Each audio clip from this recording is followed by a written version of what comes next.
Hi, my name is Grace Alchemy. I just graduated Stanford University with a Bachelor's of Science in Molecular, Cellular, and Developmental Biology.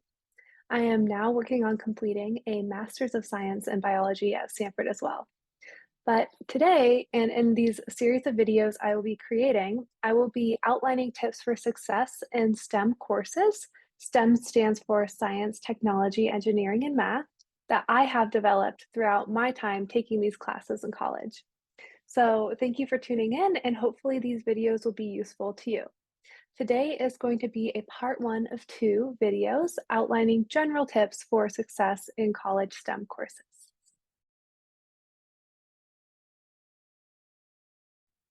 So without further ado, let's get started. First, when you enroll in a class in college, you're going to get a syllabus. The syllabus will basically give you an outline for what the entire course is going to look like. So what you first might want to look at when you're reading the syllabus is look for when the exams are going to be and when the homeworks are going to be due. And what I would recommend first is using that to put it in your calendar so you know when those things are going to come up. So there will be no surprises about when you have to turn in assignments and when you have to prepare and study for exams and block out chunks of your time to be ready to take those and succeed on them. Another thing that's really helpful that you'll find in the syllabus is instructions for formatting on assignments. So although in previous classes in high school, formatting was important, it wasn't very important for the success in class. But in college, it's kind of required that you know the basic formatting requirements and take those into account whenever you turn in assignments because it's your responsibility to read the syllabus, be familiar with how they require you to format your work, and turn it in to get a good grade. Otherwise, sometimes professors mark points off for that, and that's because it's your responsibility to read the syllabus and know those things. Another thing that's important is looking at the syllabus to find resources for help. Sometimes at my college, there are tutoring programs or special help centers where you could go to get tutoring on specific courses or subjects. But also in the syllabus, there will be information about who to contact if you have logistics questions, your professor's contacts, and the contacts of the TAs or teaching assistants who can help you too throughout the course. This will also be important for you to familiarize yourself with because if you have any issues throughout the course, you'll know who to direct your questions to. And this can be very helpful for getting a quick response from someone who knows what they're doing.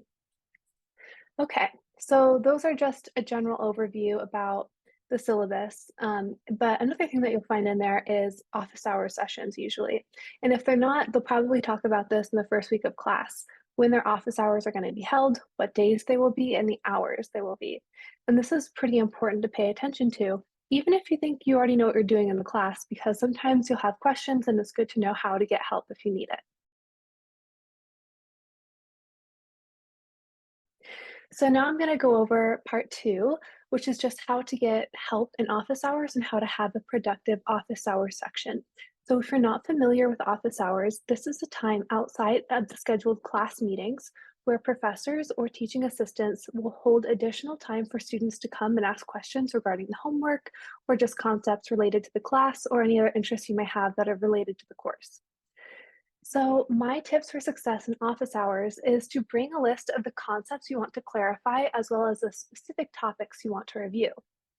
You can, of course, go to office hours without any specific questions in mind, but having an idea of what you want help with and what you want to clarify can be really helpful to make sure you get the most out of your time there because your life will be pretty busy, as you know, in college. So, first, I would recommend making a broad concept list to identify when other students ask questions that are related to what you're confused about, you'll be able to know that someone else is asking about it and pay attention to that so you don't ask the same question about the same concept later on. And you can be respectful of everyone's time in the office hour setting so you're not repeating questions. Another thing that's important is doing this is not only showing respect for the professor and the TA, but also the other students in the office hours as well, because everyone has questions and there's a limited amount of time, and all students want to ask questions too. And this is also important because it encourages you to listen to what other students ask so you don't repeat the same question and can use their questions to clarify or see how others are thinking about the concepts you're also confused about. And it can be really helpful to get new insight onto a problem or a new way to approach a problem. Another important point that oftentimes people make in office hours is going with the homework and then just word for word asking the professor the answer to a question on the homework. I would really not recommend this. Although you may be confused on the homework and go to office hours for help, what is actually more effective is to understand the concept behind the problem that you're confused on and use that as a driver for understanding the problem. But going to the office hour, specifically asking for an answer verbatim from the professor, first, they can't do that. Second of all, it kind of undermines the whole purpose of office hours, which is to help you succeed.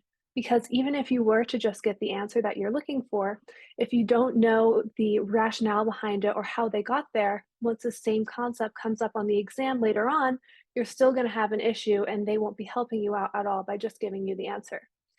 So, getting specific answers will not help you on the midterm or final, but you'll also be perceived by rude by the instructor because it's not their job to teach you to just give you the answer. It's their job to teach you the material and the concepts so you can apply them correctly to get the right answer.